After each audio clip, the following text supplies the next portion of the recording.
Hi, my name is Craig Hoffman. I'm ASPPA's General Counsel and Director of Regulatory Affairs. And I thought today I'd provide a brief update on where the Department of Labor stands with their initiatives on 401k fee disclosure. They began this process several years ago and have completed the initiative with regard to Schedule C reporting on Form 5500.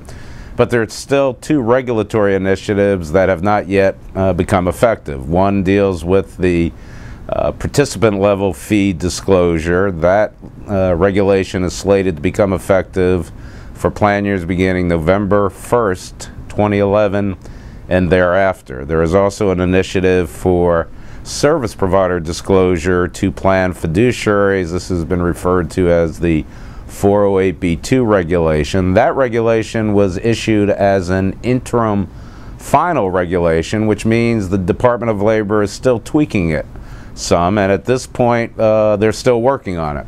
That regulation was initially slated to become effective July 16th of this year, but the Department of Labor recently announced that they were pushing back the effective date to January 1st of 2012.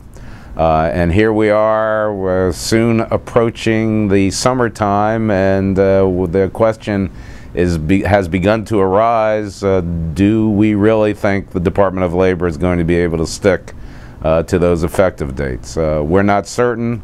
At this point, the regulation, the 408B2 reg, has not yet been submitted to the Office of Management and Budget. That's part of the normal regulatory process. When OMB gets it, they review it typically for up to 90 days, which means that even if the DOL were to send that regulation to OMB tomorrow, it would be late August probably before the OMB would be done with it. All of which leads me to conclude that there's certainly a distinct possibility we may see a change in the effective date, certainly with regard to the participant level fee disclosure. It doesn't seem to make a lot of sense to have that regulation become effective 2 months ahead of the service provider disclosure regulation. And frankly, it's still possible, we're waiting to see what's in that final regulation, that the January 1st date may be pushed back. The Department of Labor has always been interested in the time necessary to implement the regulation, and we will continue to have a dialogue with them in that regard. We'll keep you up to date here on our YouTube channel.